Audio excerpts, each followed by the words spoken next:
dia, colegas. Sejam todos muito bem-vindos aqui a mais nossa terceira semana, né, com os novos contadores, é isso? Passou rapidão, né? Hoje com prazer, né, apresentando aqui o professor Antônio Vicelmo, servidor do TRT lá do 21ª Região, Natal. Natal. Tem alguém de Natal aqui? A bancada aqui são os novos contadores da AGU.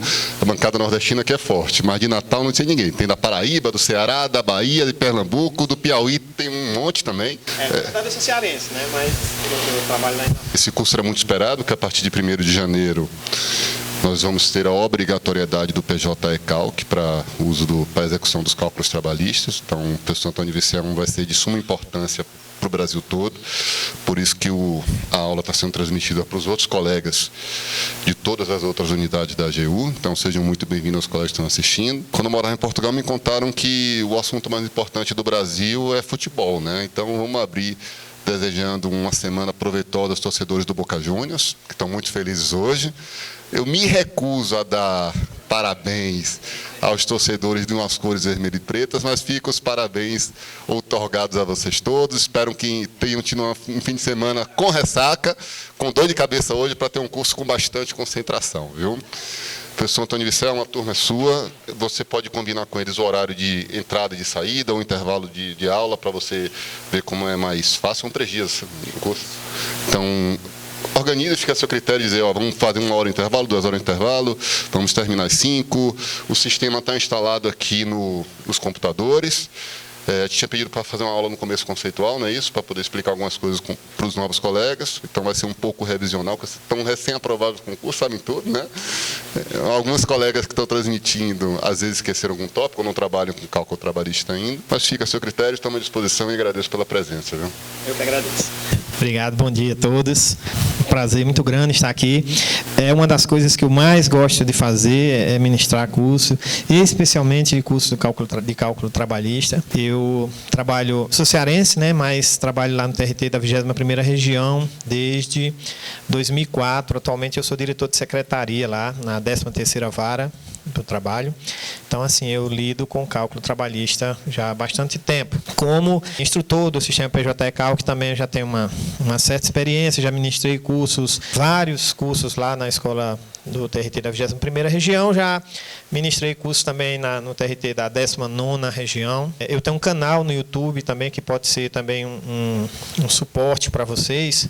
Lá a gente tem mais de 40 vídeos que vocês podem acessar. Lá tem muita informação sobre PJ-ECALC. O assunto lá é só PJ-ECALC. E eu tenho também um curso, né, pago também numa plataforma online, que lá vocês também vão ter todas as orientações para quem que pretender se aprofundar mais, né? De repente, algum de vocês pretende até ser instrutor também, multiplicador do PJ-ECALC. O canal é só colocar meu nome lá no YouTube, Vicelmo Alencar, PJ-ECALC, tá? Ou você colocar PJ-ECALC Plus, que é o nome do curso que eu ministro, né? Esse PJ-ECALC Plus é um curso pago, né? É uma plataforma à parte, mas no YouTube tem muito material de graça lá, muitas aulas mesmo, né? Sempre que está saindo coisa nova eu estou postando lá, praticamente toda semana a gente está postando. Mas, bom, eu pelo que me falaram, assim, vocês estão chegando, né? Todos aqui são contadores, né? São formados em ciências contábeis, é isso? Né? Recém-aprovados, parabéns para os que estão chegando, né, nesse universo. E a gente vai procurar fazer um curso bastante prático para que vocês realmente treinem bastante. A própria plataforma do TRT8, que foi quem desenvolveu o PJ-ECALC, ele tem uns exercícios que a gente vai fazer por lá. A gente vai fazer umas sentenças também reais com vocês. A gente vai procurar realmente que na quarta-feira a maioria de vocês, se não todos, tenham condições realmente de fazer cálculo no sistema PJ-ECALC. E eu vou tentar passar para vocês aqui toda a experiência. Vão ser muitas informações, porque são muitas telas. O PJ-ECALC não é aquele sistema que a gente bota a data de admissão e demissão e ele calcula tudo, né? Você tem que fazer uma série de configurações. Mas é um sistema que será obrigatório a partir de 2020. Me parece que a OAB conseguiu postergar um pouco isso aí alguns meses, mas é um caminho sem volta. O PJ-ECALC é um caminho sem volta, é um caminho que facilita muito a vida da gente, é um sistema que facilita muito a vida da gente. É um pouco complexo, porque o cálculo trabalhista no Brasil é complexo, né? O cálculo trabalhista no Brasil, com essa imensa legislação que a gente tem, com essa alteração, semana passada saiu a MP 905, que influiu diretamente nos cálculos trabalhistas, eu vou falar um pouco sobre ela aqui também, para que a gente possa se atualizar. Então, assim, em razão da extensa legislação que a gente tem, o cálculo trabalhista é complexo, independente de qualquer plataforma que a gente trabalhe, né? Se você for usar o Excel, vai ser mais trabalhoso. Eu costumo dizer que o Excel, a gente, pelo menos aí de 25% a 30% do tempo de um cálculo feito no Excel é você formatando a planilha, você ajeitando as fórmulas, o negócio não aparece todo, e você diminui e muda a fórmula, e é muito passível de erro.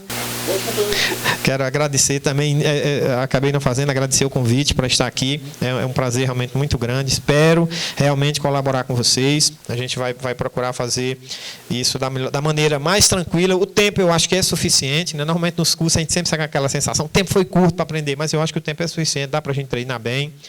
Hoje nós vamos trabalhar agora pela manhã os principais conceitos de cálculos trabalhistas, eu vou tentar passar para vocês o máximo de experiência que eu tenho nessa área. À tarde a gente vai trabalhar a parte mais básica do PJ-Calc, com verbas rescisórias, com base de cálculo, as coisas mais tranquilas, né? Amanhã a gente vai ser uma coisa mais densa, que a gente vai trabalhar a jornada de trabalho, eu acho que é a parte mais complexa do cálculo trabalhista, em qualquer plataforma, né? Porque em razão da imensa legislação, da imensa aplicação dos tribunais, das súmulas, né? Então, amanhã é um dia mais denso, porque a gente vai trabalhar a jornada de trabalho, vai tentar trabalhar o dia todo. E na quarta-feira a gente vai trabalhar a parte de atualização de cálculos, que eu acho que tem muito a ver com vocês também. Eu vou, durante esse curso, essa coisa, eu vou procurar sempre tentar olhar com a visão de vocês, com a visão da AGU, né, com a visão... Eu sei que os cálculos da AGU normalmente são em razão de condenação subsidiária, né, da União. Eu acho que é isso, né? A gente vai tentar puxar o máximo possível para ter a visão de vocês no cálculo, de como vocês iriam agir em determinadas situações. Então, na quarta-feira, a gente vai trabalhar a parte de atualização de cálculo do PJ-Calc, que é bem interessante, ela faz toda a parte de atualização, com dedução, com tudo, e a gente vai ver isso na quarta-feira. Essa é a programação, né? Pode ser que a gente fuja um pouco aí, dependendo da situação, mas a ideia é essa, que vocês pratiquem bastante, né? Que a gente utilize o sistema PJ-Calc. Eu instalei aqui nessa máquina, o ministro até falou que já tinha instalado, mas eu instalei nessa máquina aqui, funcionou de primeira, sem nenhum percalço, então acho que vai ser bem tranquilo para vocês. Algum questionamento inicial? Não, tranquilo? Podemos dar início, então? Eu preparei, esse curso é um curso que não combina muito com slide, né? Porque a gente vai mexendo muito na prática, mostrando o sistema, talvez aqui a gente acabe em algum momento se perdendo dos slides, isso é natural, porque a gente vai mostrar o sistema, mostrar o cálculo em si, né? Mas nesse momento inicial, é importante que a gente faça essa análise, faça um tour aqui pelas principais verbas trabalhistas. Sim, posso. Ele foi feito no Prezi, né, mas tem condições de disponibilizar, que é aquele sistema de coisa, mas eu libero sim para vocês. Tá? Eu vou liberar para vocês também material que eu utilizo no meu curso do PJ-Calc Plus, que é um e-book que ele tem mais de 300 páginas, pode ter muitas informações úteis para você. Eu vou liberar também para vocês, tá? Para vocês, para auxiliar vocês no estudo depois que a gente concluir. E vai ficar gravado aí também, né? Tá sendo transmitido, inclusive, para outros lugares. Sim, aqui, quem sabe, quem já fez cálculo trabalhista, quem já trabalhou com cálculo trabalhista? Você já tem experiência, né? Ah, beleza. Você também. Pronto. A maioria não tem, né? Está começando agora, apesar de eu sei que a faculdade o curso de Ciências Contábeis trata disso, né? Não tem como tratar disso, né? Bem superficial, né? Pronto. Porque assim, a gente vai ter a noção, porque existe também uma diferença muito grande do cálculo trabalhista dos setores de gestão de pessoa, de recursos humanos das empresas, para o cálculo trabalhista e judicial, né? Aquele que a gente faz nas varas, porque envolve uma série de coisas extras, como atualização de cálculos, que efetivamente a gente não faz isso nos cálculos em empresa, certo? Então, vamos fazer um tour aqui pelas principais verbas trabalhistas, só para a gente se situar um pouquinho, tá? Então, eu coloquei aqui como primeiro slide as principais verbas em espécie, o que a gente mais vê nos cálculos trabalhistas na Justiça do Trabalho, tá? O que é mais comum. Lógico que aqui o TRT-10 pode ter alguma especificidade, algum tipo de empresa diferente, que tenha uma situação, por exemplo, a gente tem lá na região norte frigoríficos, né, que tem muito acidente de trabalho, então tem muitos danos morais. Pode ser que tenha uma situação que eu não venha a falar aqui, mas qualquer coisa vocês me alertam aí, tá ok?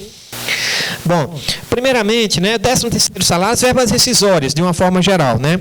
O 13º salário, dentro do sistema PJ-ECALC, a gente sabe que o 13º salário, normalmente, ele é pago em 2 parcelas, tá? Uma parcela em junho e uma parcela em dezembro. No cálculo trabalhista, a gente não tem que se preocupar, no cálculo trabalhista judicial, a gente não tem muito que se preocupar com isso, porque normalmente o cara não paga nada, né? Então, você vai calcular o 13º salário normal, como base de cálculo, como data base, a gente vai ter o mês de dezembro, a remuneração dele no mês de dezembro.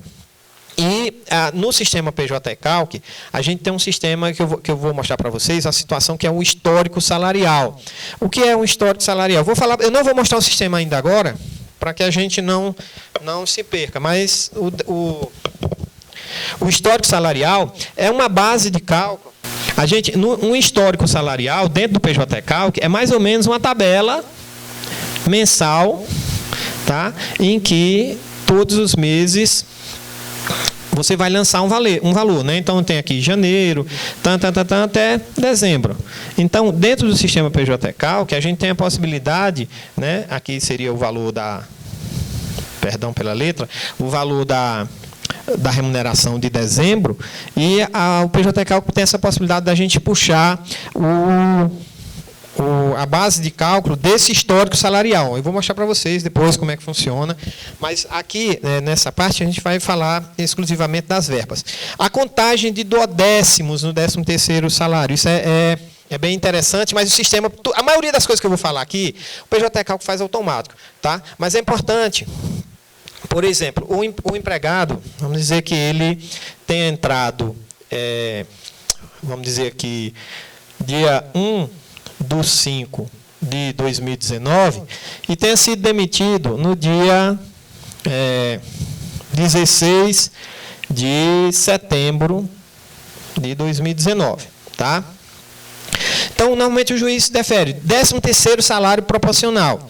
Como é que a gente vai fazer esse cálculo? Se a gente fosse fazer no Excel, a gente iria fazer essa contagem manual, né? Então, aqui, quais foram os meses que ele trabalhou aqui? Ele trabalhou mês de maio, junho, julho e agosto. Ele trabalhou completo. Cada um desses meses aqui é um 12avos. Tá? Então, nós temos um 12avos aqui, um 12avos aqui, um 12avos aqui. Aqui, no mês de setembro, se ele tiver trabalhado mais do que 14 dias, ou seja, pelo menos 15 dias, ele também recebe um 12avos. Então, aqui também, em setembro, ele vai ter um 12avos. Então, aqui 1, 2, 3, 4, 5, né? 5 12avos. Se aqui ele tivesse saído dia 13, por exemplo, nós teríamos 4 12avos, tá? Essa contagem de avos é o que a gente mais tem assim, na parte do 13º salário. É muito comum isso, mas o sistema PJ-ECALC ele faz essa contagem automática. Nesse caso aí também, teria um 12avos a mais de quê? Em razão do aviso prévio, né?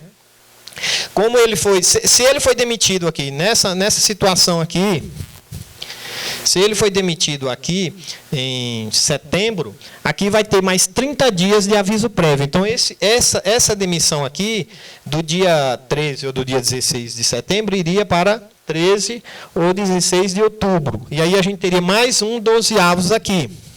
E aí, é muito comum a gente encontrar nos cálculos que a empresa paga o reclamante, né, paga o empregado, mas não calcula esse aviso prévio. Então, às vezes, o juiz defere os reflexos do aviso prévio em todas as outras verbas. Então, a gente vai ter que calcular apenas esse 13º. Tá pegando aí, tranquilo? Pronto. Acho que fica melhor assim, né, do que o barulho do som, né? Mas eu preciso usar o microfone assim mesmo, né, para poder o pessoal Pronto. Então, acho que agora vai ficar melhor. Ficou menos... Então, aqui, ó, nesse caso aqui, a gente teria aqui mais... Esse contrato aqui, ele iria até 16 de outubro de 2019, considerando aquela primeira data aqui de 16 de setembro. Então, a gente acrescentaria aqui mais 30 dias de aviso prévio. Então, isso aqui iria até outubro e ele teria mais 12 avos. É muito comum a gente ver os juízes deferirem os reflexos do aviso prévio no contrato de trabalho. É esse prazo a mais que vai influir no 13º salário e vai influir nas férias. Essa repercussão do aviso prévio nas demais verbas. Então, a título de 13º salário, a princípio a gente precisa saber isso. A base de cálculo do 13º salário, qual é? Normalmente a maior remuneração. E aí a gente precisa se atentar para uma situação. A maior remuneração do empregado no 13º, a meu ver, não é a maior remuneração que ele efetivamente recebeu, mas o maior salário base somado com a média das verbas variáveis. Por exemplo, isso aí vocês, na qualidade de contadores, né, da AGU, vocês podem, em algum cálculo, encontrar alguma coisa. Esse é um entendimento que eu acho mais justo no cálculo trabalhista. Vamos dizer que o empregado receba R$1.000 por mês, certo? Então, ele vem recebendo todo mês R$1.000, em determinado momento, isso aqui de salário fixo, tá, o salário fixo dele, o salário base dele, ele aumentou para R$1.200, tá? Só que aqui ele tinha, por exemplo, uma comissão, tá? Então, aqui é o salário base dele, e aqui ele tinha uma comissão. Então, aqui ele vinha recebendo, por exemplo, R$100, né? Depois tem mês que ele vende mais, dá 200, tem mês que ele vende mais. Aí, por exemplo, ele é vendedor, chega uma Black Friday, aí ele vende 1.000, tá? Então, qual é o meu entendimento com relação à base de cálculo do 13º salário e das verbas rescisórias, do 13º, das férias, do próprio aviso prévio? É que, com relação ao salário fixo, você vai pegar o maior salário, porque esse salário ele não pode reduzir, né? Então, ele não pode haver uma redução, ele não pode vir recebendo 1.200, depois passar a receber R$1.000. Isso aqui é sempre crescente. O maior salário base acrescido da média das verbas variáveis. Então, se ele tiver, por exemplo, horas extras, comissões, verbas, algum valor que ele receba em razão de produção que ele faça, né? Às vezes o empregado recebe por um título que ele, por uma tarefa que ele realiza e não por tempo. Então, essa média aqui você vai somar com o maior o valor aqui. Por quê? Por que eu digo isso? Porque se você... às vezes os próprios juízes mandam fazer assim, de fazer o quê? Uma média, né? Então, vamos dizer aqui que no último mês ele tenha recebido um salário de R$1.300, salário base de R$1.300, e tenha recebido aqui R$50 de verbas variáveis, né? Quando eu digo verbas variáveis, seriam comissões ou horas extras, algo assim. Então, às vezes o juiz manda somar tudo, né? Soma, faz a média geral, somando esses salários aqui, vai somando aqui, no caso aqui deu 1.350, aqui deu 2.200, e você soma isso aqui tudo e faz a média. Isso é comum, mas eu acho que o mais adequado é você pegar o maior salário base dele. Por quê? Porque naquele mês que o cara teve uma remuneração maior, não vai ter prejuízo para um lado nem para o outro. As verbas variáveis devem ser calculadas as médias, mas o salário fixo não deve ser calculado médio. Vai que o cara teve um aumento grande, né? Vai que no começo do ano lá o cara recebia só R$200, então você pode ter um prejuízo aí pro reclamante. Eu sei que vocês aqui estão do outro lado, né? Não do lado do reclamante, mas quando as empresas calculam o 13º salário do empregado, em dezembro ele pega o valor da gratificação de dezembro. Agora, as verbas variáveis é que eu entendo que deve ser feita uma média, tá? Mas aí é um entendimento, na verdade, dos principais autores. Se vocês quiserem se aprofundar um pouco mais em cálculo trabalhista, eu recomendo também o livro do professor José Aparecido dos Santos. Não sei se vocês conhecem, é um livro, na minha opinião, é o melhor livro de cálculo trabalhista do Brasil, sem dúvida nenhuma, porque ele traz... Assim, porque os cálculos que vocês vão fazer é cálculo no máximo de empregado público, né? Vocês não vão fazer cálculo de servidor público. Tô certo? Mas de servidor público na justiça comum. Mas em que situações? Porque assim, a justiça do trabalho ela só é competente para apreciar as causas de empregado seletista. Se o empregado for regido por um estatuto, pela Lei 8.112, como agente, aí é Justiça Federal, Não, tudo bem, aí certo. Isso. Não, aí tá certo, porque ele é seletista, né? Se ele for seletista, tudo bem. Isso. Não, pela Lei 8.112 não. Se ele for regido pela Lei 8.112, a competência é da Justiça Federal. Sim. Por exemplo, Caixa Econômica, Banco do Brasil, essas autarquias. Sim, eles são considerados empregados públicos, eu acho, né? Empregados públicos, não servidor público, porque o servidor público é aquele regido pela Lei 8.112 ou por uma lei específica do servidor público, um estatuto, né? Ele é estatutário. Então, se o empregado é estatutário, é competência... Sim, federal. Não, é isso que eu estou falando. Se ele é estatutário, ou seja, ele é regido por um estatuto, não é competência da Justiça do Trabalho. Mas tem servidores de alguns órgãos que são regidos pela CLT, né, e aí a competência é da Justiça do Trabalho, né, como os próprios empregados da Caixa Econômica Federal. E aqui deve ter bastante, aqui em Brasília, né? Deve ter bastante gente regida pela CLT. Sim, porque a AGU não representa a Caixa, né? A Caixa tem procuradoria própria, né? Pronto. O pessoal que é seletista, né? Pronto, tranquilo. Aí realmente não vai ter verba variável, né? Para quem trabalha nessa empresa, salvo os bancários, né? Geralmente não tem verba variável.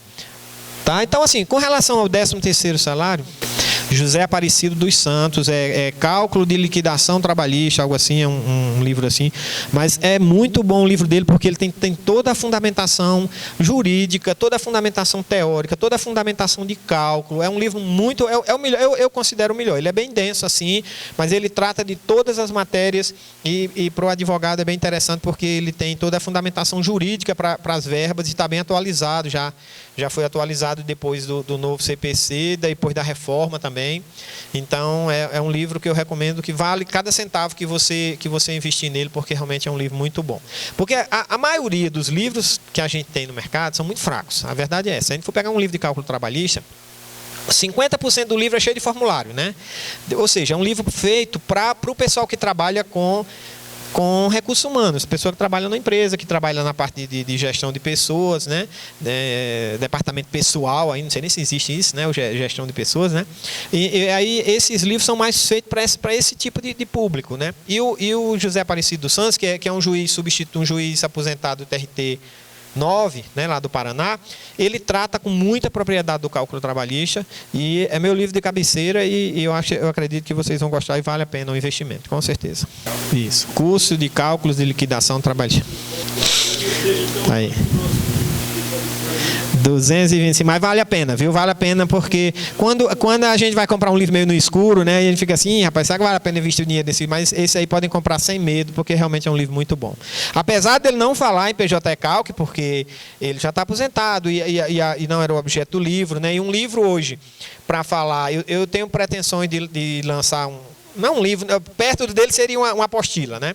Mas esse e-book que eu vou distribuir para vocês, eu pretendo lançar também, melhorar e lançar, mas é muito complicado, porque todo mês sai uma legislação nova, todo mês sai uma coisa nova, todo mês sai uma versão nova do PJ Calc, mas, então se ele fosse trabalhar com isso, e na época que ele escreveu o livro também nem existia o PJ Calc, né? Mas é um livro realmente que eu recomendo, tá? Então, a gente viu aí essa parte do 13º salário, é uma das verbas mais postuladas na Justiça do Trabalho, e eu quero trazer também aqui o entendimento. Isso, em dezembro, no serviço público, você vai pegar o quê? A remuneração dele de dezembro, tá? A remuneração dele de dezembro, tirando verbas que sejam indenizatórias, como por exemplo, eu sei que no serviço público não vai ter isso, mas se tivesse, por exemplo, PLR, participação nos lucros e resultados, pago em dezembro, você não iria usar essa parcela para somar, tá? É importante a gente ter um conhecimento do que são verbas remuneratórias, né? Verbas consideradas salariais, são aquelas verbas que elas vão gerar reflexos em outras verbas, tá? Então, por exemplo, o ordenado, o salário base do empregado é salário por excelência, é uma verba remuneratória por excelência, ela vai ser utilizada na base de cálculo de todas as outras verbas. Mas, por exemplo, uma indenização que ele receba, não deve ser somada à base, não deve ser utilizada na base de cálculo. Então, no caso do empregado público, que ele normalmente, por exemplo, é comum nos empregados da Caixa eles receberem aquela gratificação de quebra de caixa. Então, essa gratificação de quebra de caixa deve ser somada ao salário base para compor a base do 13º salário, das férias, do aviso prévio. Certo? Então, são todas as parcelas que têm natureza remuneratória, que são parcelas que não são indenizatórias, que você vai utilizar na base de cálculo. Se tiver verba variável, você utiliza a média.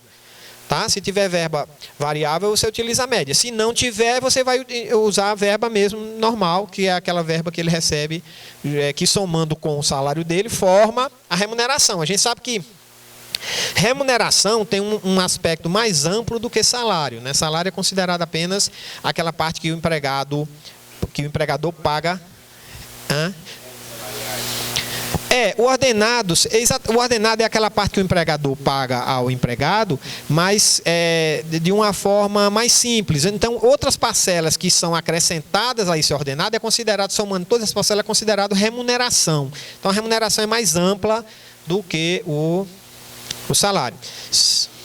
Isso, que foi criada pela Lei 4.090, né? E que normalmente, quando o empregado está trabalhando, ele recebe em duas parcelas, uma parcela em junho e uma parcela em dezembro, né? Mas no cálculo trabalhista, eu nunca vi um cálculo para o juiz dizer assim, deferida a parcela de junho. Às vezes até acontece do empregador pagar de junho e não pagar de dezembro, aí você vai fazer essa dedução.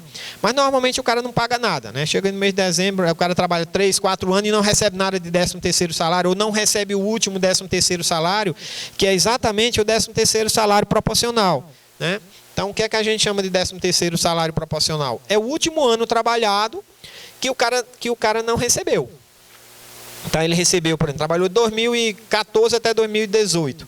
Em 2018, ele foi demitido no mês de julho. Então, nesses outros anos, ele recebeu o 13º salário em todos os anos, mas no último ano ele não recebeu, o que a gente chama de 13º salário proporcional. Ou então quando o cara entrou no próprio ano e saiu no mesmo ano, como aquele exemplo que eu dei ali. Tá? O professor Aparecido, ele tem uma tese também com relação à prescrição, mas quando eu for falar de prescrição, eu falo, e também não é muito interessante para vocês, porque é uma coisa que favorece o empregado, né? Então, assim, como vocês vão defender a União, eu acredito, vocês vão procurar, eu não sei se vocês vão apresentar impugnações aos cálculos, né? Mas aí vocês vão procurar coisas que onerem menos a União, né? Já que a União vai ser responsável, eu acredito que, né? Então, a União é condenada subsidiariamente, né, principalmente nessas empresas prestadoras de serviço. É interessante vocês buscarem aqueles elementos que podem diminuir, né, o ônus para a União. Então, quando é relação a 13º, é isso, mas a gente vai ver no PJE-Calc bem direitinho de onde a gente vai puxar essa base de cálculo, quais são os tipos de base que a gente puxa. Tal. Eu só botei aí que é remuneração de dezembro, que a gente vai pegar para fins do cálculo de 13º salário, e que a gente vai puxar também, pode puxar também do histórico salarial, que é a evolução salarial que a gente vai lançar lá no sistema, que eu vou mostrar para vocês depois. Tá? Prosseguindo aqui, nós temos o aviso prévio. Né? O aviso prévio, eu costumo dizer que, na realidade, é falta de aviso prévio. Né? É aquela situação que o empregado foi demitido, ou o empregador pediu demissão e não avisou a outra parte que queria sair, que ele iria ser demitido. Então, ele tem direito a receber 30 dias, pelo menos, um mínimo, né? Tem a lei, salvo engano, 12.506, né? Que criou a proporcionalidade do aviso prévio. Então, o empregado, quando ele sai, ele tem direito a receber pelo menos 30 dias de aviso prévio, e a cada ano é acrescentado 3 dias. Tá? Então, quando aqui, eu disse para vocês, aqui que foi aqui? Foi, né? Que iria acrescentar, eu apaguei, não foi? Que a gente iria acrescentar mais 30 dias, no caso do aviso prévio, em razão do aviso prévio, pode ser 30, pode ser 33, pode ser 36. Então, pode ser que ele, ali naquele caso que eu dei para vocês, ele iria receber 1/10 a mais, né? Em razão de ter aumentado mais 30 dias, mas se for, por exemplo, 49 dias que vai ser acrescentado, ele pode receber até mais 2/10, né? Porque a lei diz que essa proporcionalidade vai de 30 até 90 dias, né? O prazo máximo é 90 dias. Acho que o cara tem que trabalhar 21 anos para dar 20 anos, né? Para dar 90 dias. Então, quando ele trabalhou mais de 40 dias, por exemplo, esses duodécimos do 13º salário e das férias podem ser acrescidos em mais 2 ou 3 duodécimos, tá? Então, o aviso prévio é a remuneração correspondente a pelo menos 30 dias em razão do empregado ter sido demitido sem prévio aviso. A cada ano de serviço completado, o empregado adquire o direito a 3 dias de aviso prévio. O PJ Calc faz de forma automática. O que vocês, na qualidade de contadores, né, precisam ficar atentos às vezes, o empregado não tem direito a esse aviso prévio, seja porque ele, por exemplo, pediu demissão. E aí, no sistema PJ Calc, já vem marcado por padrão para calcular essa projeção em todas as verbas. Então, vocês precisam ficar atentos quando vocês forem olhar um cálculo, se o cara realmente tem direito àquele aviso prévio. Tá? Porque, às vezes, o juiz não deferiu, mas o contador, na hora de fazer o cálculo, ele faz esse cálculo de forma equivocada. E eu trabalho na vara de trabalho, e eu vou dizer uma coisa para vocês, tem muito equívoco em cálculo trabalhista, muito, muito, muito mesmo. Se você for olhar um cálculo trabalhista feito no PJ Calc mesmo, se você for olhar com calma, com certeza você vai achar motivos lá para impugnar, porque seja por um descuido, seja pela pressa, seja pela... Hoje, eu não sei a situação aqui no TRT 10, eu acho que é um pouco diferente. Mas lá no TRT da 21ª região, todas as sentenças saem líquidas, já sai com o cálculo junto. Eu não sei se aqui está assim também. A maioria dos tribunais já estão trabalhando assim. O que é a sentença líquida? É a sentença já com o cálculo junto. O juiz diz lá, eu defiro férias, aviso prévio, 13º salário, horas extras, tá? Quando ele publica a sentença, já sai o cálculo junto. Ele, antes de publicar, ele passa para o setor contábil da vara ou para um perito e o setor faz esse cálculo e já sai os dois juntos. Então, quando o empregador vai recorrer, ele já tem um valor do cálculo, se ele for recorrer ou se ele for pagar. Eu não sei aqui como é que está. Aqui é assim também, né? Muito complexo, né? Pronto. Sim, também, o empregado também paga, agora a proporcionalidade não. O empregado, quando ele pede demissão, ele também tem a obrigação de avisar o empregador que ele não quer mais trabalhar. Tá? Então, ele precisa também pagar esse período, precisa trabalhar esse período do aviso prévio, né, para que o empregador se prepare para procurar um substituto para ele, por exemplo. Se ele pedir demissão, se ele pedir para sair, ele não é obrigado a pagar essa proporção, ele não é obrigado a pagar trabalhar 40 e tantos dias de aviso prévio, tá, em razão dele ter pedido. Tá? Essa proporcionalização só vale para o empregador, né? Para o empregado receber, não para ele pagar. Eu recomendo que vocês depois deem uma olhada na nota técnica, eu acho que é 184 do antigo Ministério do Trabalho, né? Eu não sei como é que tá chamando agora o Ministério do Trabalho, né? Eu acho que a gente continua chamando de Ministério do Trabalho mesmo sem ele existir, né? Mas enfim, acho que a nota técnica 184 ela trata só de aviso prévio, então ela diz todas essas dúvidas, porque a lei do aviso prévio, se eu salvo engano é a 12.506, é uma lei muito mal feita, né?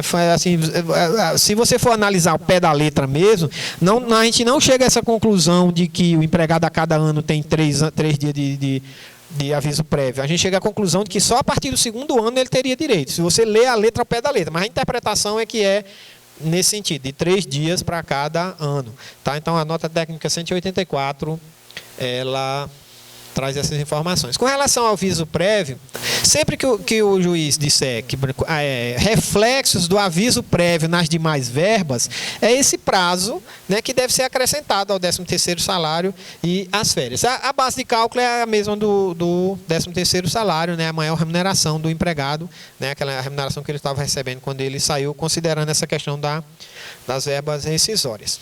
Saldo de salário é outra verba que praticamente todas as sentenças em que o empregado saiu e não recebeu as verbas rescisórias, ele tem direito, né? O que é o saldo de salário? São os últimos dias que ele trabalhou, né? Por exemplo, o cara foi demitido dia 17 de agosto, por exemplo. Quando ele chega lá e o patrão dele diz assim, você está demitido, o patrão não vai dizer assim, ó, você está demitido, eu vou pagar aqui os 17 dias que você trabalhou e você vai embora. Não, ele diz, ó, vai embora, depois você vem receber suas contas. Aí nas contas tem o saldo de salário, que é que a gente chama de saldo de salário, que são esses dias que ele trabalhou e não recebeu naquele mês que ele foi demitido. Então, ele é compreendido entre o primeiro dia do mês a demissão e a efetiva data de desligamento do empregado. Né? Só não começa no dia 1º se ele for demitido, trabalhou, entrou dia 10 e saiu dia 25. Então, aí seriam só 15 dias. Né? E a base de cálculo também é a maior remuneração dele. Era o salário que ele efetivamente recebia, né, na empresa, né, as horas extras que ele recebeu, que ele prestou até aquela data.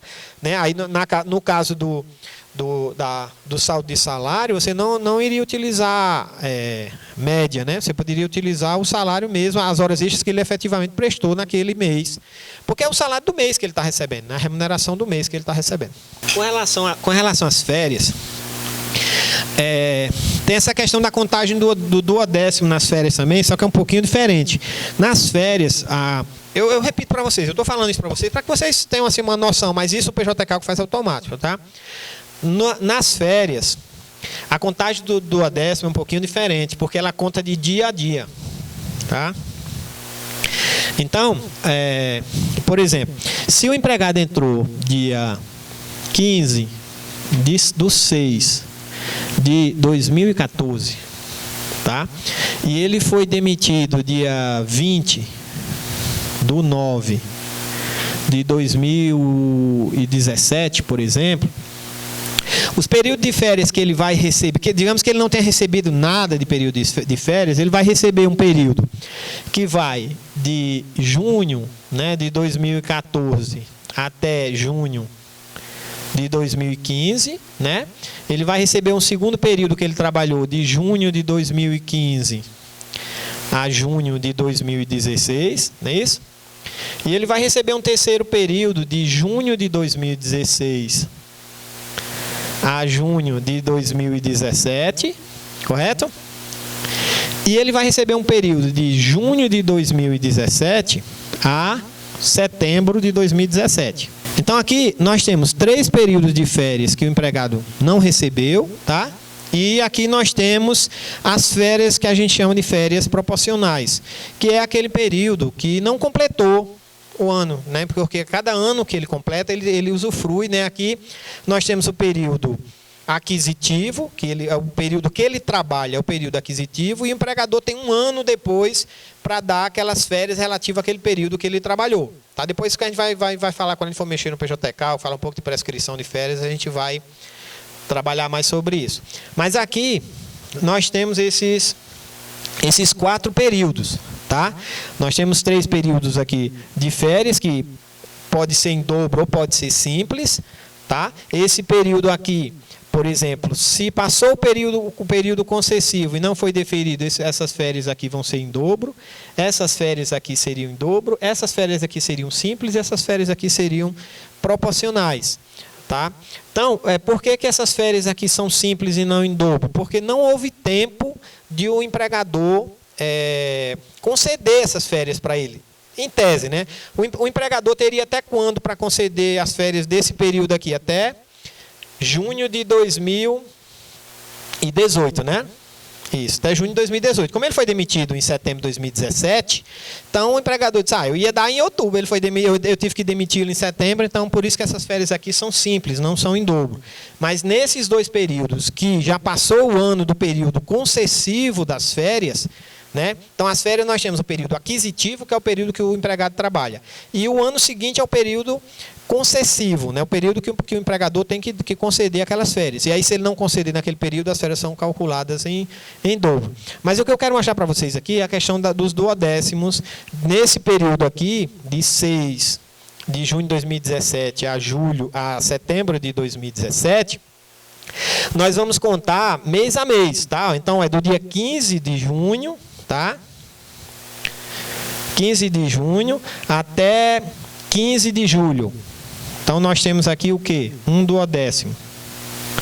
Então, de 15 de julho, na realidade é um dia antes, né? Até o dia 14, né? Mas eu vou botar assim para melhorar o entendimento da gente. De 15 de julho a 15 de agosto, ele tem direito a mais um duodécimo.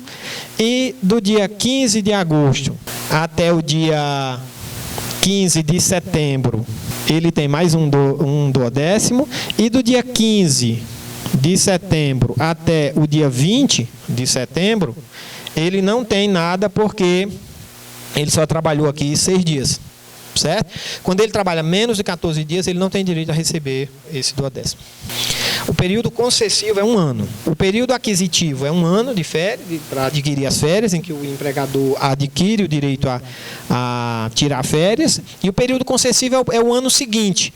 Tá? Mas não, a gente não pode confundir o ano com janeiro a dezembro. É sempre considerando a data, tá, de admissão do empregado. Existem algumas situações que o PJCalc já prevê isso também, em que as férias são zeradas, né? O período aquisitivo é zerado, como, por exemplo, salvo engano, quando o empregado aquele conscrito, né, que ele se inscreve nas Forças Armadas, quando ele retorna o período de férias dele zerado. Tem a situação também das férias coletivas, né? Quando tem férias coletivas, o período aquisitivo zero, começa a contar de novo. O PJCalc tem essa possibilidade da gente alterar. Mas nesse momento, o que eu quero que vocês entendam é isso, é que do dia que a pessoa entra até completar 1 ano, se ele trabalhou esse 1 ano inteiro, ele já adquiriu o direito às férias e ele tem 1 ano depois para gozar. Com relação ao pagamento, também, o pagamento deve ser feito 2 dias antes do empregado sair de férias. Se o pagamento for feito fora desse período concessivo, também tem que ser paga essas férias em dobro, embora o empregado tenha usufruído das férias. É uma coisa meio absurda, né? O cara saiu de férias, recebeu, mas como foi pago fora do prazo, ele vai ter que receber de novo as férias em dobro. É uma das aberrações que a gente tem na legislação, né? Mas enfim, mas isso aí depois a gente vai ver com calma. Ficou claro aqui essa contagem do 12º? Por que eu estou mostrando essa contagem do 12º? Porque nessa situação aqui, por exemplo, o empregado receberia de 13º salário proporcional, ele receberia o quê? 9/12, certo? 9/12. E de férias proporcionais aqui, ele receberia 3/12, certo? Porque as outras férias foram cheias. Então, nem sempre a quantidade de 13º salário proporcional vai bater com a de férias, tá? Tem a contagem diferente. Mas o PJCalc ele faz isso automático. A gente marca lá, configura e depois você só confere e vê se está certinho. Não, no caso das férias? Não, porque aqui é o seguinte, aqui ele vai receber. É porque você botou um 12º, esse bitente que é só 1 mês. Não, mas... Não, é só 1 mês mesmo, porque aqui é as férias proporcionais que eu estou calculando, só. Não, isso aqui eu estou só mostrando para que vocês entendam. Lá no PJCalc ele já vai vir assim, ó, ele já vai trazer 3/12. A quantidade de avos que ele tiver de férias proporcionais, quando você botar o período de entrada, o período de saída, o sistema já vai fazer essa conta aqui certinho e já vai calcular. Agora, né, não entendi muito assim o seu raciocínio não, mas o que eu estou querendo dizer... Se tiver só 6 meses de trabalho durante o ano, ele vai ter só 6 meses de férias. Isso, 6/12.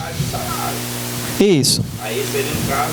É porque aqui eu estou botando 1 em cada mês, aqui seria 3/12, ó. Porque é isso que eu estou falando para você. A contagem das férias ela é diferente do 13º salário. Porque assim, ó, aqui até o mês de setembro de 2017 ele não já recebeu um período de férias, ó.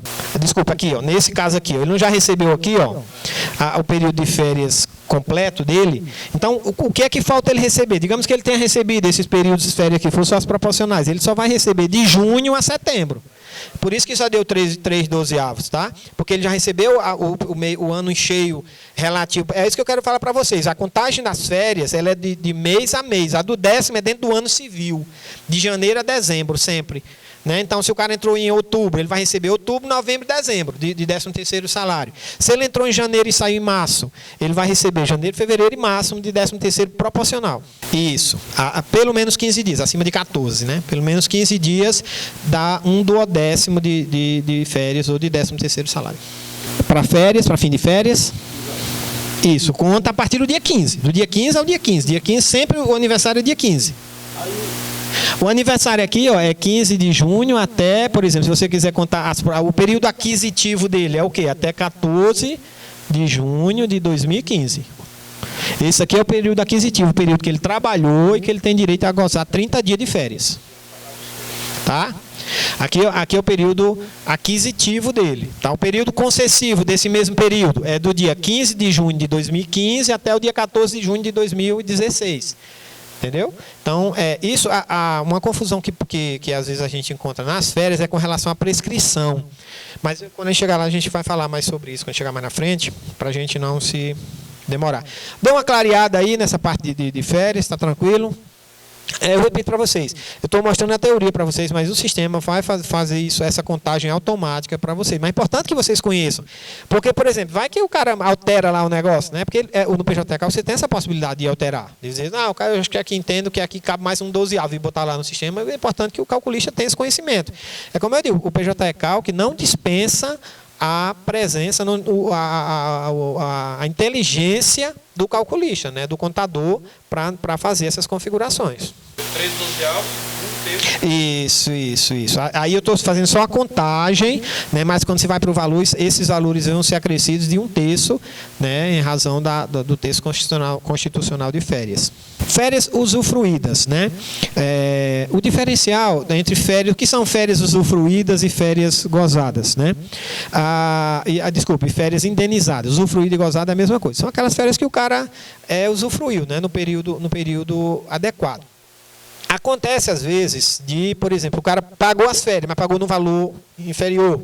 Então, o juiz defere o pagamento dessas férias, dessa diferença de férias, tá? A diferença de férias. O cara recebia, por exemplo, vamos dizer, R$1.000 mais uma gratificação de 300. E aí, quando o empregado foi dar as férias dele, pagou só em cima dos R$1.000. Aí o juiz defere essa diferença. Então, a base de cálculo, quando há assim, alguma diferença, um valor pago a menor, é a base da época que a pessoa usufruiu as férias. Agora, se não foi pago nada, não houve pagamento de férias, aí essas férias são indenizadas. Aí qual é a base de cálculo? A base de cálculo é a data da demissão, a base da data da demissão. Isso aí está na súmula 7 do TST, tá? que diz que a remuneração de férias deverá ser pago pelo valor da remuneração. Então, nesse exemplo aqui, ó, o cara trabalhou de 2014 até 2017 e não recebeu nada, como é que eu vou fazer esse cálculo aqui? Eu vou usar o salário da época da data da demissão, da rescisão dele, né, ou da reclamação trabalhista, que ele entrou, tá? Para poder calcular. E não o salário da época. Vamos dizer que aqui, nesse período aqui, o cara recebia, por exemplo, R$1.000, né? Mas quando ele foi demitido aqui, ele recebia R$3.000. O cálculo que vai ser feito vai ser com base nesses R$3.000, no caso de férias indenizadas, tá? Então aqui eu estou falando de férias usufruídas, tá? E aqui férias indenizadas, né? Ela tem uma natureza indenizatória também, essas férias usufruídas. Então não incide, por exemplo, contribuição social sobre férias indenizadas, tá? Nem FGTS, né? Então, quando um dos efeitos que a gente diz para que as verbas têm natureza indenizatória é que não tem incidência de FGTS, nem de contribuição social e nem de imposto de renda, né? Então, é uma coisa que que é muito comum também. Às vezes o calculista fica na dúvida e marca lá que tem incidência, calcula um FGTS sobre umas férias indenizadas, tá? E a gente precisa ficar atento para isso. O abono pecuniário são aqueles chamam daquelas férias vendidas, né? As férias que o empregado tem direito a 30 dias de férias, né? Mas ele trabalha 10 dias, né? Então ele recebe o equivalente a esses 10 dias de trabalho. De acordo com a legislação, principalmente a lei 8.212, né? A lei do coisa 213. Esse abono ele tem natureza indenizatória também. Não tem contribuição social, não tem imposto de renda, não tem previdência, não tem FGTS sobre esse abono desses 10 dias que o empregado trabalha a mais, tá? Então ele recebe o valor das férias dele normal, que na realidade uma informação também com relação às férias. O que são férias, né? O que é que o empregado recebe quando ele sai de férias? Apenas o terço, né? O que ele recebe a mais quando ele sai de férias, ele tem um salário de 3.000, por exemplo. Ele recebe o quê? Quando ele sai de férias? O salário de 3.000 mais R$900, né? Tá? Então ele recebe R$3.900. Então, quando ele vende, ele recebe mais 10 dias, por exemplo, aqui no caso, nesse caso, seria mais R$1.000 de salário. Isso não é muito comum, a gente vê em cálculo trabalhista esse abono, né? Não. Se as férias forem indenizadas, é o salário da demissão. Deixa eu ver se eu acho aqui a súmula. Se eu acho aqui a súmula. Aqui, a súmula 7 do TST. Tá pequenininho aí, né? A indenização pelo não deferimento das férias no tempo oportuno será calculada com base na remuneração devida ao empregado. Fugiu aqui, não foi? Na época da reclamação ou, se for o caso, no da extinção do contrato de trabalho, tá? Então, todos os períodos de férias indenizatórias, aquelas férias que a pessoa não usufruiu no tempo adequado, devem ser pagos com o salário da demissão, quando ele vai gozar. Assim, ordinariamente, o empregado não foi demitido, ele está trabalhando, ele trabalhou vamos dizer, de janeiro a dezembro, né, ele completou o ano, ele vai tirar quase já no final do período concessivo, vai ser o salário da época que ele usufruiu. E se você for fazer um cálculo com base nessa verba, né, por exemplo, uma diferença de férias pagas, né? As férias foram pagas, mas foram pagas a menor. Aí você vai utilizar, se for um percentual ou alguma coisa, você vai usar o salário da época que ele usufruiu as férias, né? E não do final do período concessivo, né? Isso. Se for férias indenizadas, está lá na sentença. Defiro férias indenizadas do período tal e tal. Então você vai calcular apenas, você vai usar o salário da demissão dele. Aqui, ó, só para a gente, que eu mostrei aqui uma tela do PJ Cálculo, mas depois eu vou entrar em mais detalhes, só porque tem um menu específico de férias que a gente trata essa questão dos períodos concessivos. É aí que você vai marcar, dizer se ele usufruiu o período, se foi gozado, se foi indenizada, se foi perdida, se tem abono, mas depois a gente vai entrar isso aí com mais calma. Aí foi só para enfeitar o slide. Cadastro de verbas, né? No PJ Cálculo,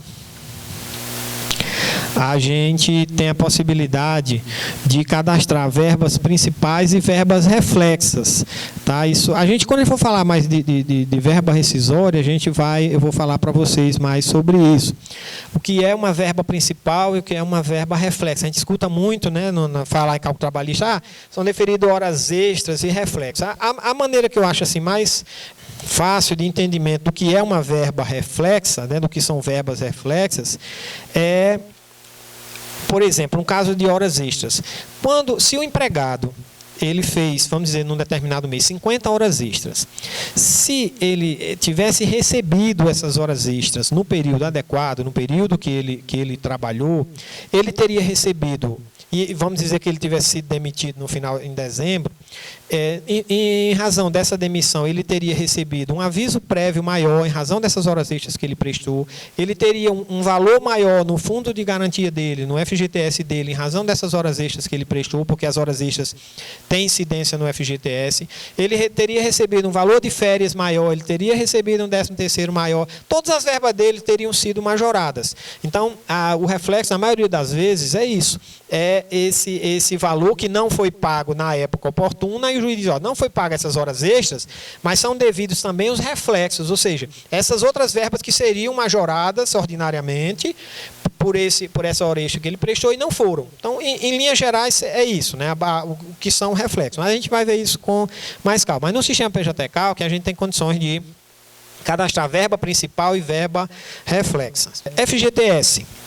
O FGTS, ele é calculado à base de 8%, né, do salário do empregado. Talvez isso é uma verba muito básica, né? O empregado, todas as verbas de natureza salarial, todas as verbas de natureza remuneratória devem fazer parte da base de cálculo do FGTS. Todo mês o empregador calcula 8% sobre a remuneração do empregado e recolhe ao fundo de garantia. Tá? Esse valor não é descontado do empregado. Tá? O que é descontado do empregado é o INSS, a contribuição social. O FGTS, quem paga é o empregador. Tá? Então, ele paga, ficou clarinho aqui, não foi?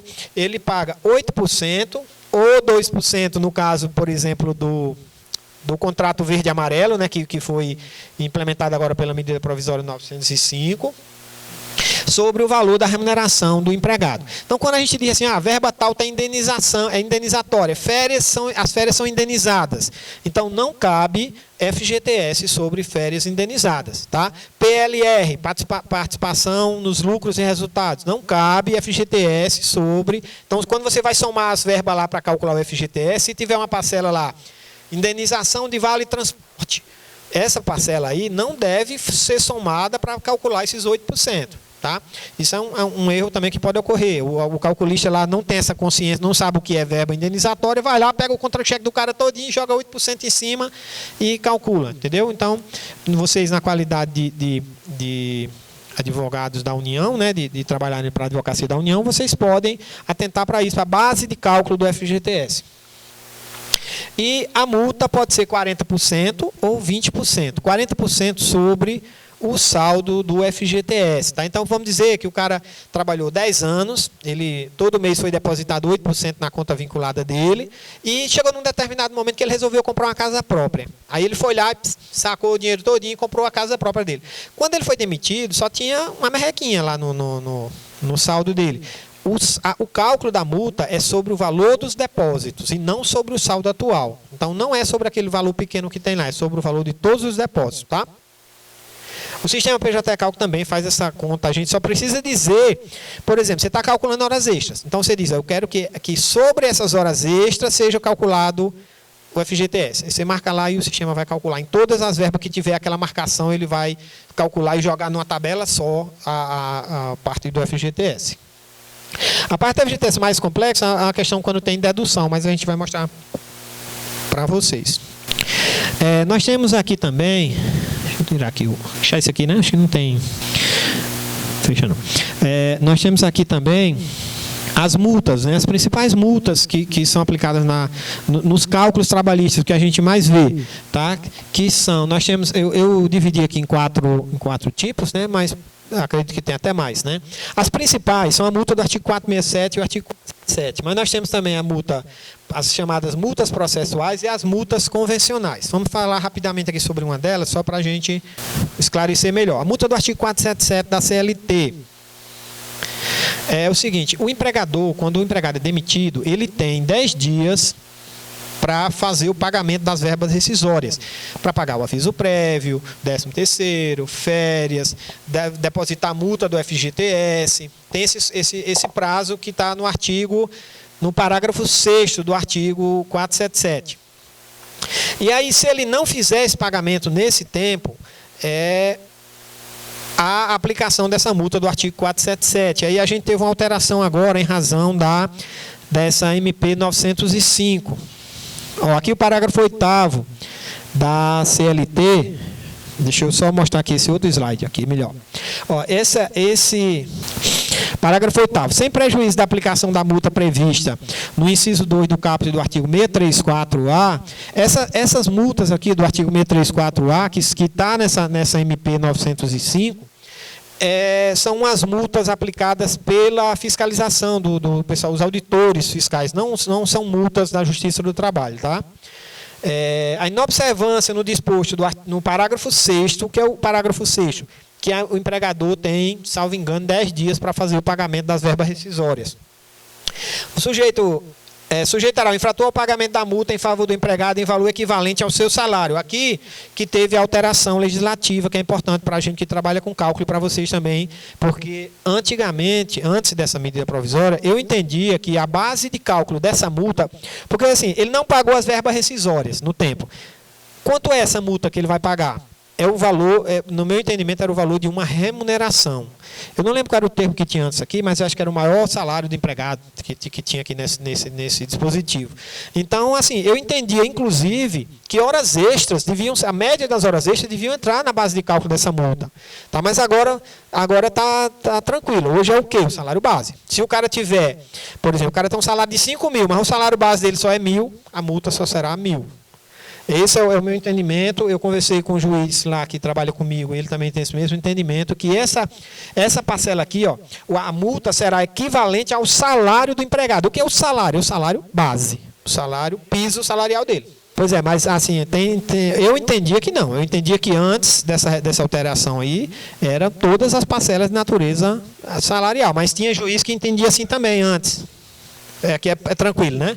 Às vezes tem até súmula, né, do TSE. Mas, enfim, é interessante vocês ficarem ligados aí qual é a base. Normalmente, os cálculos que a gente vê, a pessoa pega a remuneração. Mas é bom vocês ficarem atentos, né, e que vocês podem impugnar essa matéria aí com base nesse dispositivo, se o entendimento for esse. Então, a multa do 477 é isso. O sistema também, quando a gente marca lá, ele vai puxar já automático também isso. A multa do artigo 467 da CLT. Ela está aqui, o artigo 467 da CLT. Diz, em caso de rescisão do contrato de trabalho, havendo controvérsia sobre o montante das verbas rescisórias, o empregador é obrigado a pagar ao trabalhador a data do comparecimento à Justiça do Trabalho, a parte em controvérsia dessas verbas, sob pena de pagá-las acrescida de 50%. Tinha uma discussão antes, né, se a União, no caso de responsabilidade subsidiária, teria que pagar essa multa também, né, porque ela assim, a União não foi ela que deu causa ao não pagamento das verbas rescisórias, mas eu acho que isso é pacífico hoje. Já paga, né? Então, isso, só não paga as custas. Então, o que é a multa do artigo 467? É uma multa quando o empregador não paga, tá? E ele há uma controvérsia sobre o montante das verbas rescisórias. O empregador é obrigado a pagar no trabalho, a data de comparecimento, a parte em controvérsia, aquilo que ele entende que deve. Entendeu? Por exemplo, ele diz assim, eu não paguei o aviso prévio, mas o resto das verbas eu paguei. Então, eu estou aqui, o dinheiro do aviso prévio, eu estou pagando aqui na hora que ele vai na audiência lá. Estou aqui, já fiz o depósito do valor referente ao aviso prévio. Então, se ele não fizer isso, e ele normalmente não faz, chega na audiência, ele diz que ou não tem dinheiro, ou quebrou, ou não deve, ou o cara não é empregado dele. Então, quando há a condenação nessa multa é uma multa pesada, de 50%, quase todos os cálculos têm isso. 50% sobre as verbas rescisórias. O grau de dificuldade dessa multa é você saber o que são verbas rescisórias, porque a legislação só diz isso, né? A parte é obrigatória pagar ao trabalhador a data de comparecimento da Justiça do Trabalho, a parte em controvérsia dessas verbas, sob pena de pagá-las, né? Sob pena de pagá-las acrescida de 50%. Então, 50% das verbas rescisórias. O que é verba rescisória? Eu já vi juiz que entende que são verbas rescisórias, aviso prévio, férias, 13º salário, mas as férias, por exemplo, quais as férias que são verbas rescisórias? Todas as férias, nesse exemplo que eu dei para vocês, que o cara trabalhou de 2014 a 2017, cabe, essas férias são verbas rescisórias? No meu entendimento, o que é que entra na base de cálculo dessa multa aí? O aviso prévio, que é uma multa, é uma verba rescisória, são aquelas verbas que são pagas em razão da demissão do empregado, tá? Aviso prévio, 13º salário, proporcional apenas. Então, se o cara passou 4 anos, nunca recebeu o 13º, a base que vai entrar na base de cálculo é só o proporcional. As férias simples e proporcionais, tá?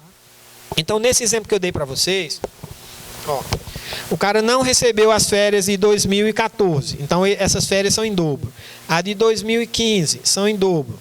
2016 são simples e as de 2017, por exemplo, são proporcionais. Essas duas verbas aqui, elas devem entrar na base de cálculo da multa, tá? 50% do valor dessas férias vai ser aplicada a multa de 50% sobre o valor dessas férias, mais 50% do 10º proporcional, 50% do aviso prévio, 50% da multa de 40% do FGTS. Então é uma multa pesada. Então a multa de 40% pega? Eu entendo que sim. Por quê? Veja bem.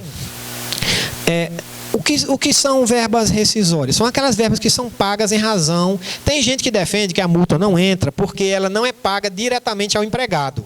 Ela é depositada na conta vinculada dele. Então, assim, o que são verbas rescisórias que alguns juristas entendem? Verbas rescisórias são aquelas que são pagas diretamente ao empregado e não por outros meios. Então, a multa de 40% é paga diretamente ao empregado, na demissão não, ela é depositada. Colocar aqui é multa sobre multa. Não caberia aí, não? Eu entendo que não. Ele diz assim, é verba rescisória. A multa de 40% é uma verba rescisória. Você vai jogar outra multa em cima? Pois é, agora tem gente que aplica inclusive sobre o saldo do FGTS. Entendeu? Que eles entendem que o saldo do FGTS também deve inserir essa. Então, você imagina, o cara trabalhou 20 anos aí, tem lá 15 mil reais, vai ser só a multa, só sobre o saldo do FGTS, vai dar 15 mil reais, 20 mil reais, entendeu? Então, assim, no meu entendimento é o quê? O que é que entra na base da multa do 467? O aviso prévio, por quê? Porque é uma verba rescisória. O aviso, as férias simples. O que são férias simples, né? São aquelas férias integrais. O empregado trabalhou o ano inteiro, tem direito a usufruir, mas não deu tempo a usufruir, porque ele foi demitido antes de completar o período concessivo. Isso são férias simples, que o pessoal chama também de férias vencidas. Tá? Quando vocês encontrarem, por exemplo, férias simples ou férias vencidas, elas são aquelas férias que são o quê? 12 avos. O empregado trabalhou, ele tem direito a usufruir, mas não deu tempo ele tirar. Então, por essa razão que eu acho que ela compõe a base de cálculo. Porque ela é uma verba rescisória, que ela só é paga mesmo na rescisão. O cara não vai também chegar no dia que ele é demitido e já vai dizer, está aqui o seu saldo de salário e as férias proporcionais. Não, ou as férias vencidas. As férias proporcionais, aviso férias do 13º salário proporcional também. E a multa, né? A multa de 40% ou 20% no FGTS. Tá? Para não entrar na base de cálculo. Eu entendo que as férias vencidas, as férias em dobro, o empregador teve tempo para pagar. E é uma dívida dele, não é uma verba rescisória. Ele teve todo o tempo do mundo para pagar essas férias no tempo adequado. Por isso que ela não deve ser somada, porque a multa são sobre verbas rescisórias. Ó. Em caso de rescisão de contrato de trabalho, havendo controvérsia sobre o montante das verbas rescisórias, a multa, as férias vencidas, as férias em dobro, que são férias que ele não pagou, passou o tempo para ele não pagar. É diferente da proporcional, da simples. Por quê? Porque a simples, o empregador não teve tempo para pagar. Porque o empregado foi demitido antes, ou pediu demissão. Sim, devem ser pagos. Agora, a multa, nós estamos falando da multa. A multa do 467, que é 50% sobre o valor das verbas rescisórias, tá? Que não entraria as férias integrais, as férias em dobro. Aí é uma questão para o juiz decidir, né? Se nesse caso, às vezes quando o cara paga menor, alguma coisa assim, né? O juiz vai decidir se aplica-se ou não. Eu entendo que não, né? Se o cara pagou a menor ou pagou... Mas aí é uma questão assim, a gente calculista, né? A gente tem que se ater bem o que está na sentença. Eu estou dando aqui algumas dicas para vocês, mas é uma questão bem do juiz decidir se cabe ou não essa multa, né? A gente já está tratando aqui do cálculo lá depois da sentença, né? Porque o problema é o seguinte, às vezes eu ministrei um curso que tinha uma juíza e eu falei para ela, olha, os juízes fazem... prolatam as sentenças e botam assim, multa do artigo 467 e deixam a critério do calculista para decidir qual é essa base de cálculo aqui, ó. Então, assim, no caso, cabe embargos de declaração para dizer, doutor, esclareça quais são as verbas que fazem parte da base de cálculo da multa do 467. Porque você dá um poder ao calculista da vara para ele decidir. O calculista diz assim, rapaz, eu conheço esse cara lá, eu vou botar as férias integrais aqui, proporcionais, em dobro, do FGTS, tudo. O juiz não disse o que foi? Então, aí nós somos a outra parte aqui, né? Nós somos a outra parte aqui, mas na maioria das vezes a outra parte não fala nada, viu? Você pode pegar um cálculo lá, eu trabalho na vara e eu sei o que é isso. A gente pode pegar lá e botar FGTS, não sei o que, dar lá, que a outra parte não fala nada. Quando chegar lá na parte da execução, aí vai chorar, não sei o que, já. Não, a maioria dos juízes, eles já dizem que são essas verbas.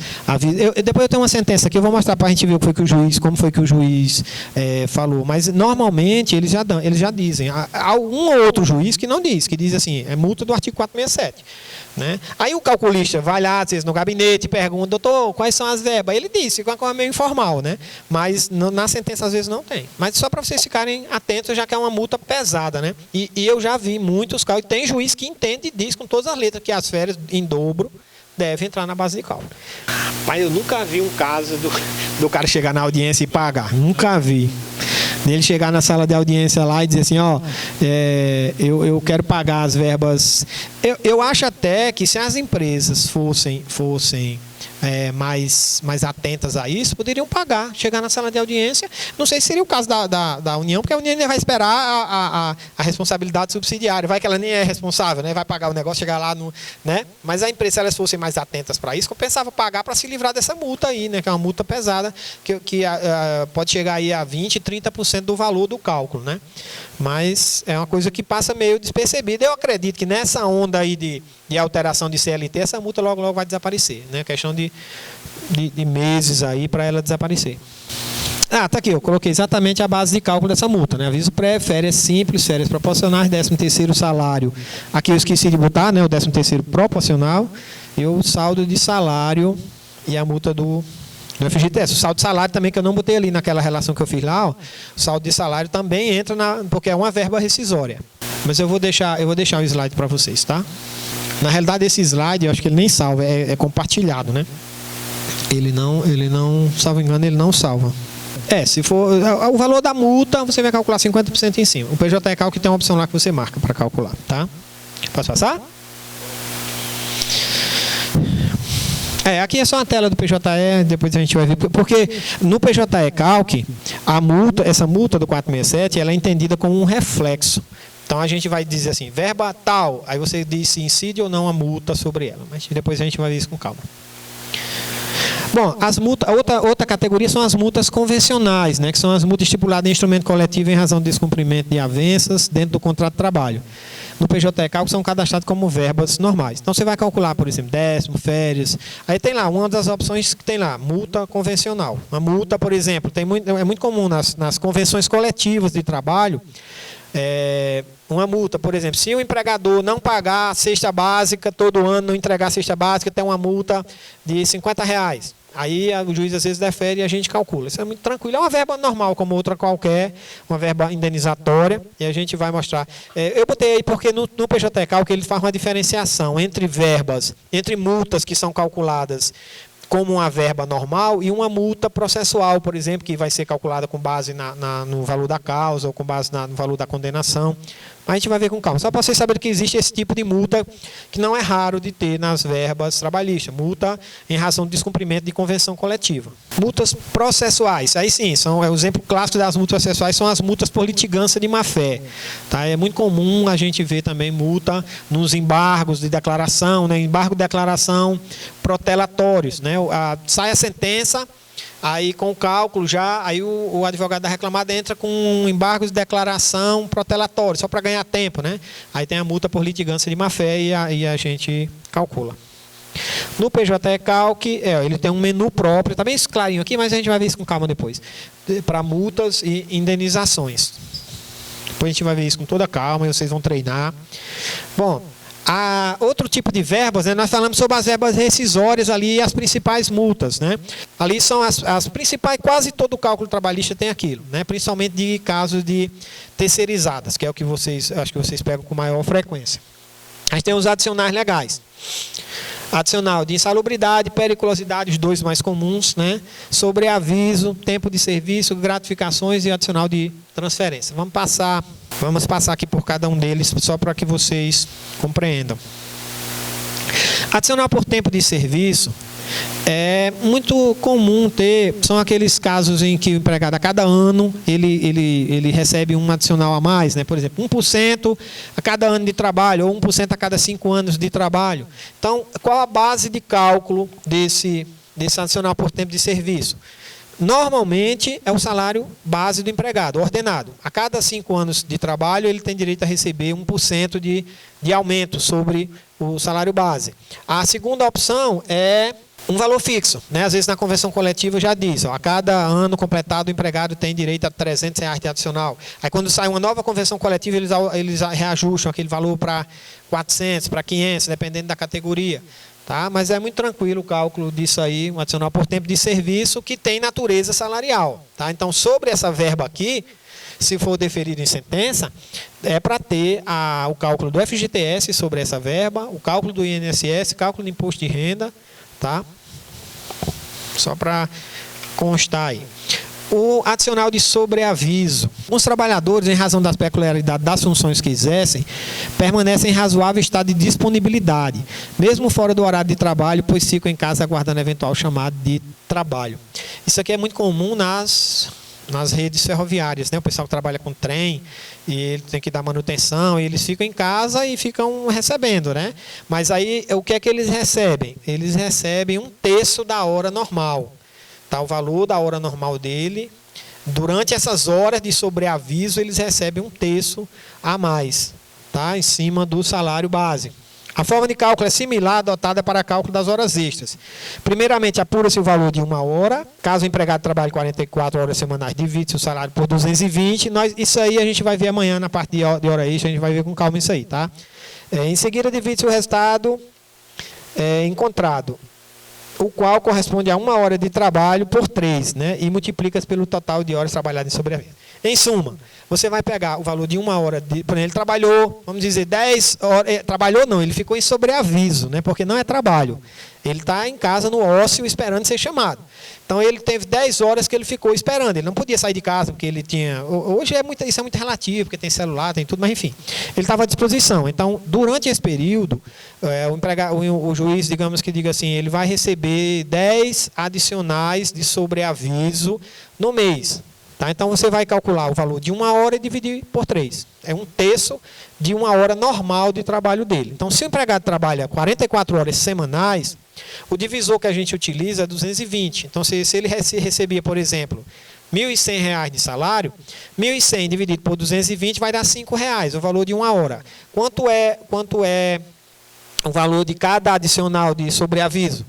1/3 de R$ 5,00, a 1,50, né? Isso? Dá mais, né? Dá mais, tá? 1,66, né? Pronto.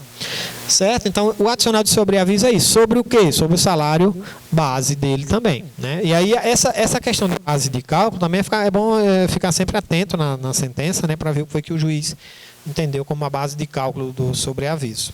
Adicional de transferência. Uma observação com relação ao adicional de sobreaviso. Como ele não está trabalhando, não caberia, por exemplo, vamos dizer que ele trabalhe num lugar com combustível, por exemplo. Então ele receba periculosidade. Mas naquelas horas que ele está em sobreaviso, ele não está exposto a perigo, né? A periculosidade. Então ele não deve. O valor dessa hora que eu disse para vocês, que é 1.100, você não pode somar esse 1.100 com adicional de periculosidade nem de insalubridade. Por quê? Porque ele não está trabalhando. Naquela hora ele não está exposto a nenhum tipo de agente que cause danos à saúde dele. Tá? Então, o adicional de insalubridade, e não só para o adicional de insalubridade, todas aquelas situações em que, por exemplo, horas itinere. Não sei se vocês já ouviram falar, e horas itinere são aquelas horas de percurso, né, que foi extinto por reforma trabalhista, mas que ainda tem muito processo que tem. Então, naquele momento, o empregado ele não está exposto a nenhum tipo de perigo, salvo o transporte, né, do transporte virar, mas ele não está exposto à insalubridade, né, à periculosidade. Então, a base de cálculo dessas horas, de horas itinere, é diferente das horas extras, mas nós vamos falar sobre isso lá. O que eu queria chamar a atenção de vocês é só a questão do sobreaviso. Você não pode, por exemplo, o cara recebe lá aviso salário base, adicional de periculosidade, gratificação, não sei de quê. Então, essa insalubridade ou essa periculosidade não deve ser utilizada para você chegar ao valor do sobreaviso. Por quê? Porque ele não estava exposto a agentes insalubres naquele momento. O sobreaviso, quando ele é chamado, aí ele chega lá, aí interrompe o sobreaviso e começa a hora de trabalho. Eu acredito que sim, eu acredito que seja isso. Porque normalmente são chamados rápidos, né? O cara vai lá, consertou um negócio lá, mas aí já essa hora dele estar trabalhando lá, ele já recebe no salário dele já, entendeu? Ele já tem o salário mensal dele, e quando o fato dele ter chegado lá, vai consertar o computador, ele não vai receber a mais por estar consertando aquele computador, não. Mas aí vai cessar realmente o sobreaviso, né? Adicional de periculosidade. Esse é muito tranquilo, né? É 30%. Eu pulei o transferência, foi? Pulei. A base de cálculo do adicional de transferência são os salários recebidos na localidade em que trabalhavam antes da transferência. Tá? Artigo 459, parágrafo 3º da CLT, calculada a base de 25%. Então, só não vai contar aí nesse caso, situações específicas, como horas extras, como coisas que ele recebia no local anterior. Por exemplo, ele trabalhava aqui em Brasília, foi removido para São Paulo, né? Foi transferido para São Paulo provisoriamente. Então, ele vai receber lá, na nova localidade que ele foi transferido, 25% sobre o salário, sobre a remuneração dele, sobre o salário que ele recebia aqui, antes de ir para lá. Tá? Isso não é raro também a gente encontrar em processo. E essa verba, ela vai gerar reflexo também em outras verbas, porque ela tem natureza salarial. Isso. O que a jurisprudência entende é que quando ele vai, mas com a possibilidade de voltar, né? Aí é uma questão doutrinária, jurisprudencial, mas na sentença o juiz já vai dizer, eu defiro o adicional de transferência, porque ele foi transferido. Essa questão aí o juiz já vai decidir na sentença se ele era provisório, se era definitiva a transferência. Toda essa briga aí já vai ser decidida na sentença. Não me lembro, não me ocorre, eu acho que não. Eu acho que o tempo que ele passar lá, ele tem direito a receber essa gratificação. Se for provisório, né, é uma coisa meio estranha o cara passar 5 anos provisório, mas pode acontecer, né? Essas empresas que têm gerentes regionais, que vão para Fortaleza, vão para Natal, vão ficar lá e ficam muito tempo mesmo, né? E eles têm que receber. Eu acredito que enquanto perdurar a situação de transferência provisória dele, ele tem direito a receber. Mas na sentença já vem estipulado o período que vai ser calculado. Normalmente até a demissão, né? Ou então, às vezes, o empregado retorna e é só de um período que ele vai calcular. Tá? Aí o percentual 25%. Quando você, lá no PJ Cálculo também, ele já traz o percentual, ele ajuda muita gente nessa parte aí. O adicional de periculosidade eu já falei, né? Não, eu ia falar, né? O adicional de periculosidade, ele é 30% sobre o salário base do empregado. O que é o trabalho perigoso, né? Aquelas pessoas que trabalham com combustível, que trabalham em posto de combustível, que trabalham em motocicleta, né? O pessoal do Correio está ganhando muito isso, né? Correio tem procuradoria própria, não é vocês, né? Não é. Pois é, os Correios, o pessoal que trabalha em motocicleta está ganhando esse adicional, que já é lei, né? Está na CLT já, que quem trabalha com motocicleta tem direito ao adicional de periculosidade. E quem trabalha com combustível também, né? Então, e qual é a base de cálculo? 30%. Quem trabalha com eletricidade também. Aí tem uma diferenciação dos eletricitários. Os eletricitários, eles tinham uma legislação que dizia que eles deveriam receber 30% não do salário base, porque o adicional de periculosidade é sobre o salário base, está ordenado, o empregado, o salário fixo dele. Os eletricitários, ele tinha uma legislação, que eu não me recordo agora a lei, que seria sobre o salário, seria o salário completo, a remuneração, incluindo todas as parcelas, tá? Mas aí houve uma alteração, teve uma lei de 2012, mais ou menos, que disse que para eles também era o salário base. Só que os empregados que são anteriores a essa lei, permanecem com esse adicional sobre todas as verbas. E só os novos, depois dessa lei, que eu não me recordo o número da lei agora, é que vai ser sobre o salário base. Então, só com relação aos eletricitários que tem essa diferença, tem algum período que eles devem receber sobre o salário completo deles, sobre gratificações, sobre tudo. O adicional de periculosidade, 30% sobre tudo, e não sobre o salário base. Os demais empregados é só sobre o salário... Não, periculosidade, a não ser que o salário base dele seja o mínimo, né? Mas o mínimo é insalubridade, que é o que nós vamos falar agora. A insalubridade, a base de cálculo é o salário mínimo, tá? E teve uma grande discussão sobre isso em razão da súmula vinculante número 4, né, do TSTF, que diz que o salário mínimo não pode ser vinculado, não pode ser utilizado para nenhum tipo de vinculação. Aí o que foi que o TST disse? Bom, já que tem essa súmula 4, o TST editou a súmula 228 e disse que a partir de determinada data, não seria mais o salário mínimo, seria o salário base, já que não pode vincular o salário mínimo. Mas aí o STF cassou essa decisão do TST e disse que não, que isso só pode ser decidido por lei, não por uma súmula. Aí o que foi que o TST fez? Voltou para o salário mínimo. Então, hoje, o entendimento é que é salário mínimo. Tá? Qual o percentual? Existem 3 percentuais para adicional de insalubridade. O mínimo, o médio e o máximo. 10, 20 e 40%. De quê? Do salário mínimo.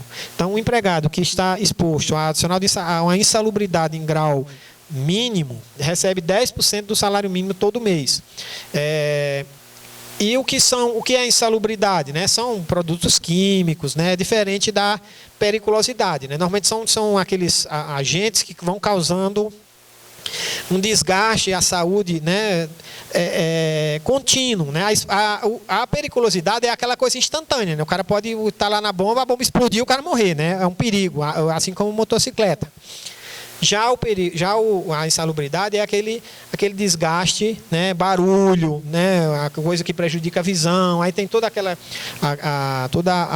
as normas, né, que regem isso daí, e que esses percentuais também não estão na lei, né, estão no NR, salvo engano, a NR 15, que diz que o percentual é 10, 20, 40%, dependendo do nível de insalubridade que o empregado está exposto. Nesses adicionais, assim, uma informação é que eles é que fazem parte da base de cálculo das horas extras. Quando você vai calcular horas extras, você não pega só o salário base do empregado. Se ele receber insalubridade, você vai somar o salário base mais a insalubridade para poder calcular as horas extras. Amanhã a gente vai ver isso com mais calma. Exatamente. Mas assim, como a gente está tratando aqui já do cálculo na sentença, né? Isso já foi decidido em sentença por perícia, né? Esses processos que têm insalubridade e periculosidade obrigatoriamente tem que ter perícia. E o juiz já decidiu isso aí, a gente só vai decidir. Ele normalmente já diz qual é o grau. Você só vai se preocupar de fazer o cálculo, né? Ele já vai dizer isso. Eu estou falando assim para que a gente entenda como é que funciona, mas na sentença já vai vir lá certinho. Defiro, condeno a reclamada a pagar adicional de insalubridade em grau mínimo.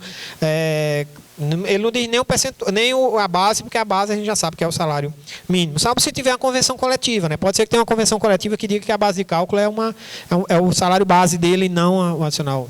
E não o salário. Existem algumas situações também quando a empresa paga voluntariamente, né? Às vezes acontece da empresa pagar 10% o mínimo e na perícia se constatar que é grau máximo. Então a gente iria calcular só a diferença, né, entre o que a empresa pagou e o que efetivamente ela deveria ter pago. Eu acredito que não.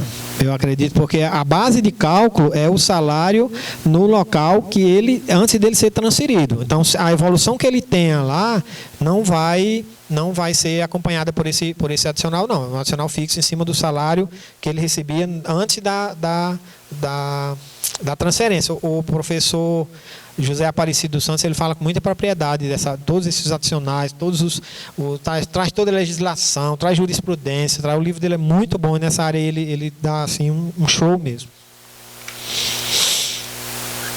Gratificações, normalmente isso aí o juiz também já diz, né? Calculada, a base de cálculo é tal, né?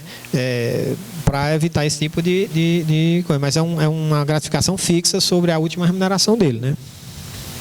Bom, aí nós temos as gratificações semestrais e as gratificações de função, né? A gratificação semestral é aquela, a cada 6 meses o empregado paga, né, aquela gratificação, e tem umas súmulas específicas, né, que ela não, depois eu acho que lá na frente a gente fala sobre isso, que ela não entra na base de cálculo das horas extras, né? Aliás, as horas extras é que não entram na base de cálculo da gratificação. Quando você vai calcular a gratificação, se tiver horas extras lá, você não vai calcular, usar as horas extras na base de cálculo da gratificação. Mas a gratificação entra na base de cálculo das horas extras. Pois não daria um bis in idem, né? Você calcularia, quando você fosse calcular a gratificação, você usava as horas extras. Depois você ia calcular a hora extra, pegava aquela gratificação e botava na base e dava o que a gente chama de bis in idem, né? Entrava 2 vezes, né?